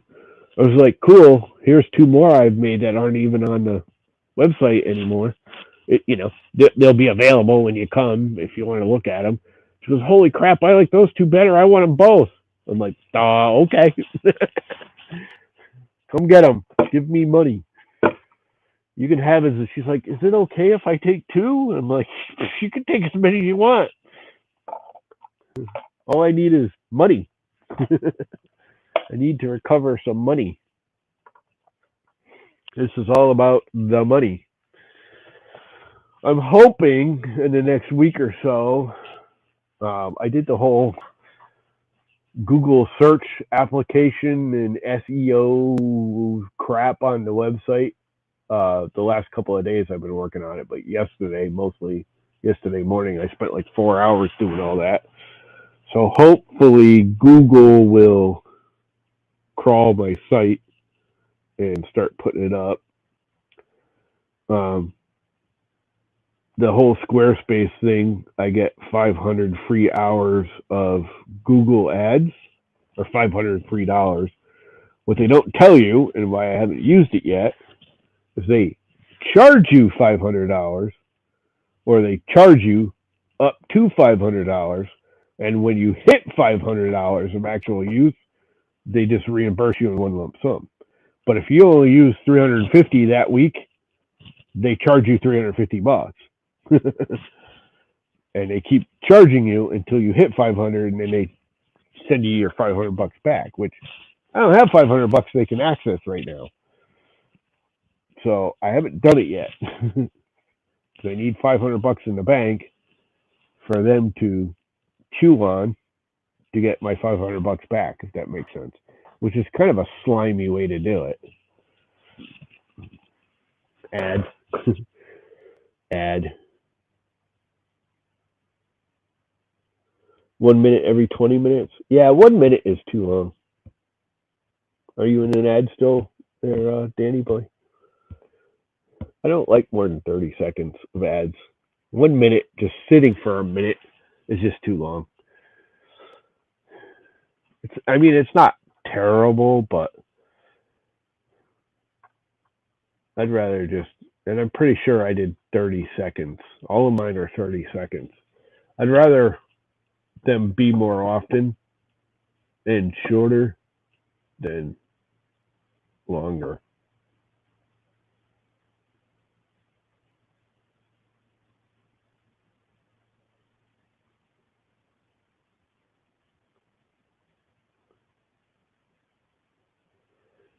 Yeah, it's 6 of one, half a dozen the other. It depends on the person. I kind of would. I wouldn't want them every 10 minutes. Period. 30 seconds every 15 minutes is good. I could deal with that. I don't like it, but I can deal with it. A minute every 20, I guess, isn't terrible. A minute of ads is just a long. It's just a long time. You're sitting here doing this. Anyway, it is 11:15.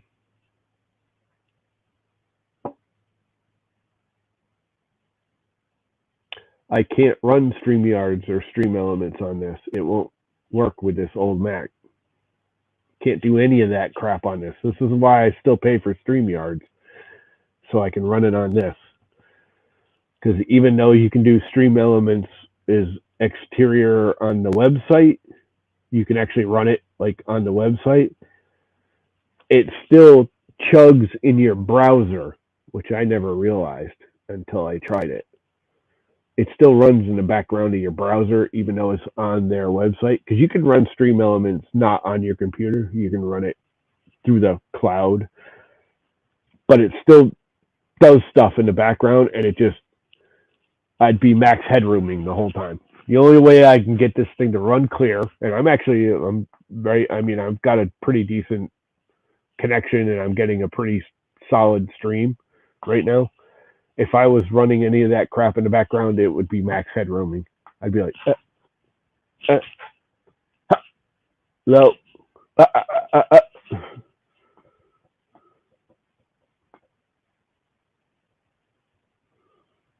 I have to run StreamYards. It's the only thing that I don't run on this computer that's this old stably. Yeah, I've been thinking about it because there's actually a very powerful but old brand new Mac. I can get a 2014 Mac Mini with a quad core i7 running at 3 gigahertz with 16 or 32 megabytes of RAM, which is enough for out here.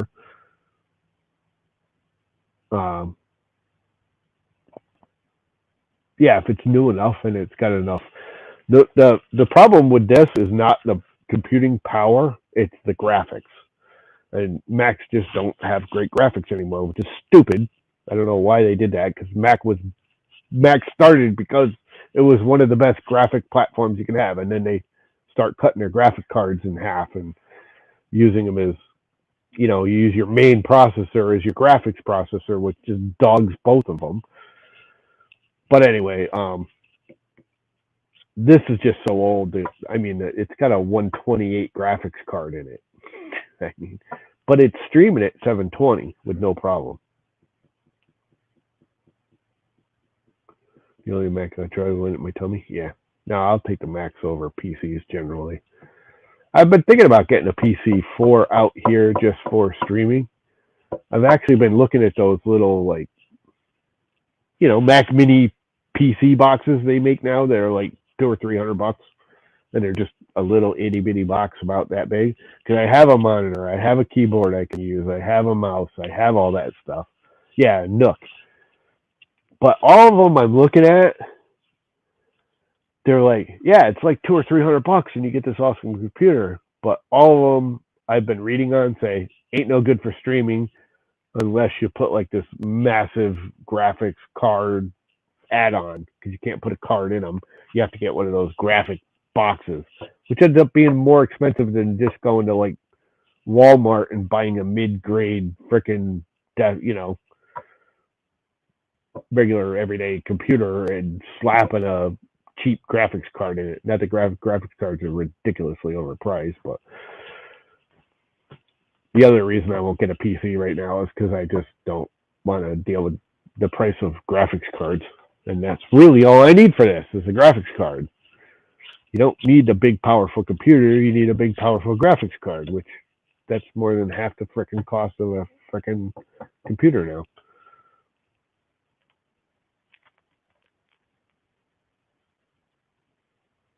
Transcoding 1080, you're still better off getting a used 10-year-old gaming PC.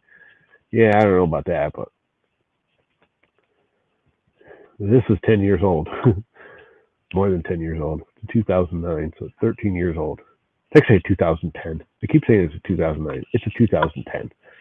Late 2009, 2010, but this is actually a 2010. So it's 12 years old. But anyway, I think I'm going to kill it at hour and 15 minutes. Maybe I'll do another 10 minutes of yicky yakking just to make that 2-hour bracket and make you all watch another freaking set of ads. Make my 3 cents. 30 cents or 30 seconds of ads makes me 3 cents. Is that how it goes? Every 10 seconds makes me a penny. They get like $5 and I get a penny. Whatever. It is what it is. I need to put my glasses on. I can't read. Dan, the dollar store guy.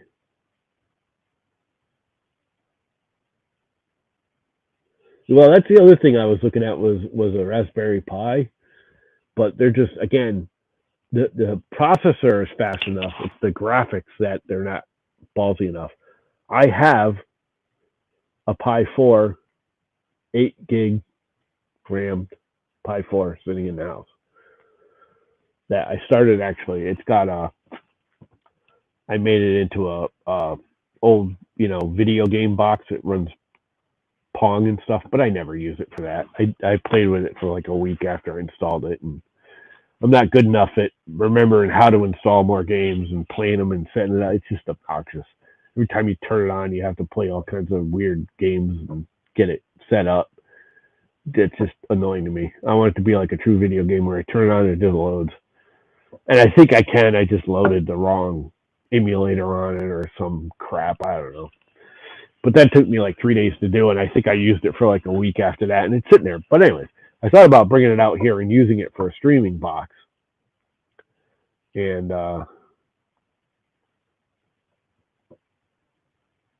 yeah, well, you still need the software, and you still need an actual computer to link them all. Because that's what I was trying to get across to all the people at MakerDeck. Is they're like, oh, you can stream right from your phone, to the thing, which you can. You can actually sign in to StreamYards on your phone, but it's freaking terrible. They're like, oh, well, there's this app that makes it go through your computer. Because this computer is actually for the CNC, not for streaming. I just use it for streaming. It's actually to control the CNC.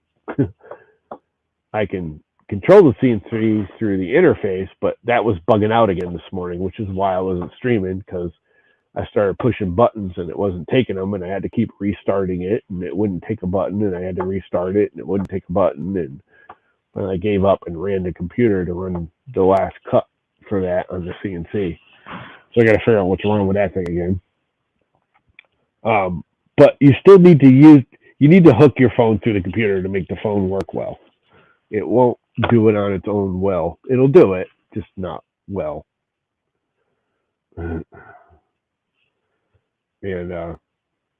if I'm using the computer to stream, I can't be using the computer to CNC because it won't do both well. And if you don't know, Laguna, can you see it back there? My Laguna bandsaw I won. They're doing another giveaway. So if you ever wanted a really nice freaking bandsaw, it's the next step up from that. That's a 1412.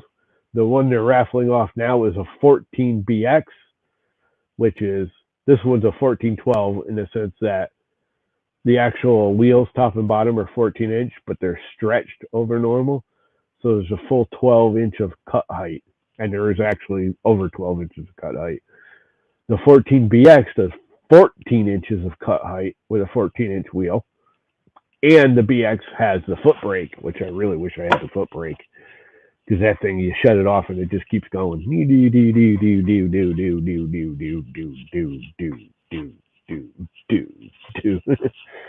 And that's kind of dangerous with a sharp blade spinning around. Especially with me, because I'm a dumbass and put my finger in the way. Haven't yet. I could see myself doing it. With a foot brake, you just, you turn it off, you step on the foot brake, and it goes, stops it. So the BX is up for raffle right now. So everyone go and try and win a 14BX bandsaw in Laguna giveaway. I have an M1 Mac. OBS does not like the M1 Max at all. Although they just came out, I haven't tried the newest. They just came out with a a new release that fixed a lot of the M1 Mac crap. I never liked OBS. It just seemed like a freaking processor hog. And it's complicated and annoying. And I don't like complicated and annoying. I like stupid and simple. That's why I have a Mac. If I want complicated and annoying, I'll just get a PC. PCs work fine. There's nothing wrong with PCs. It's just for every one thing I want to do, I can do 10 on a Mac to the one I have to do on a PC. Because you have to do so much crap on a PC you don't have to do on a Mac. It also limits you on a Mac because a lot of times it wants to do stuff that you may not want to do because it automatically does it, which is fine for me because, again, I don't want to fuck with my computers. When I was younger in, the mid-90s and early 2000s, I loved PCs, even though I ran more Macs even then. I always ran them side by side. The Macs were just much more stable. I had to do less on a day-to-day basis to keep them running, functioning, blah, blah, blah. And as time went on, I was just like, why am I dealing with all this virus protection and all this crap and always constantly having to fix this or that and the other thing where the Mac just runs? It just, you turn it on, it just runs. It does. I work with my Mac. I don't work on my Mac. You work on a PC. You're constantly having to maintain them. Macs do not need maintenance. I shouldn't say that. Macs need much less maintenance.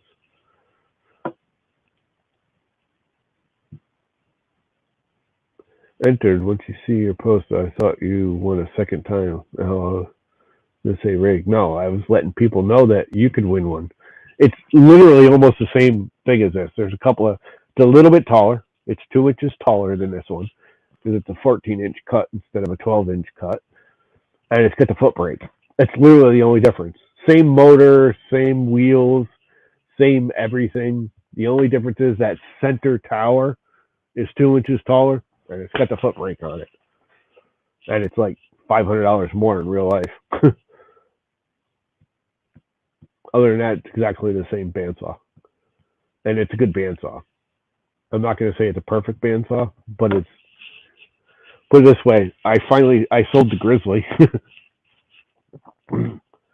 I was going to keep the Grizzly because I wasn't sure about it when I won it, because there's stuff that I thought weren't, I still not sure about I don't think I like the ceramic guides. Grizzly has bearing guides to guide the blade. That just has ceramics that go up against it. You just push right up against the blade. And they're just little blocks of ceramic. And they spark. That's a little dangerous on, wood. But from what I understand, it's what they call a cold spark. It actually can't light anything. It's not hot enough to light wood on fire, so they say. And actually, once you break it in, it stops doing it.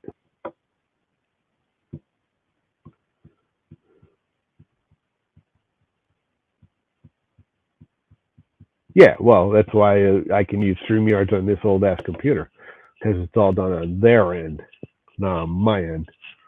This is literally the only way I can stream on this computer is using StreamYards. And get a decent thing. I can direct stream out through the Mac, because Mac actually has streaming software. You just have to go find it.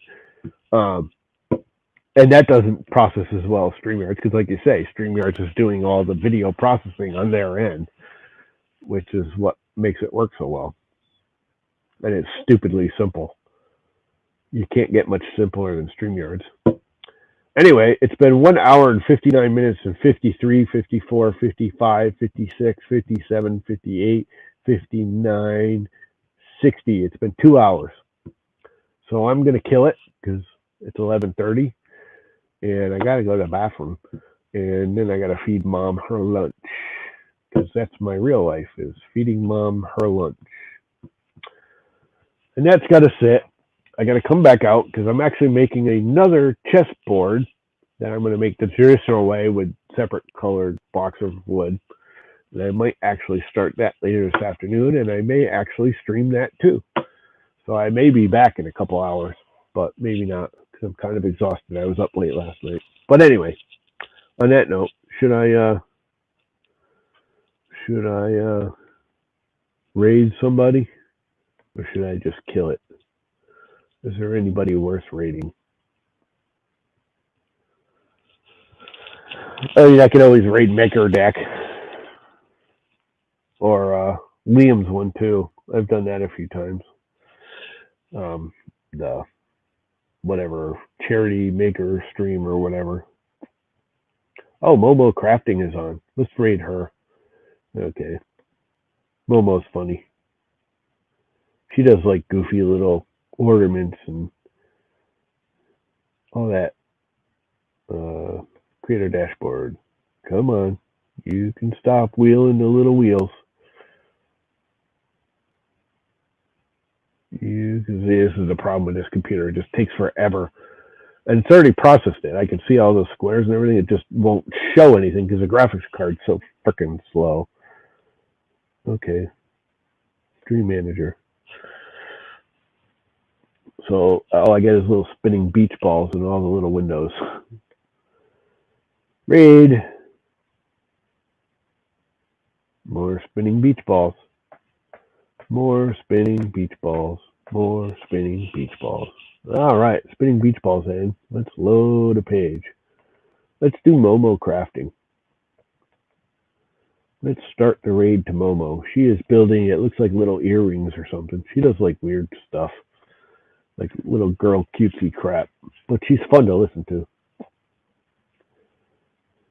She's a lawyer. That's her like real life job. Anyway, rating. We have rated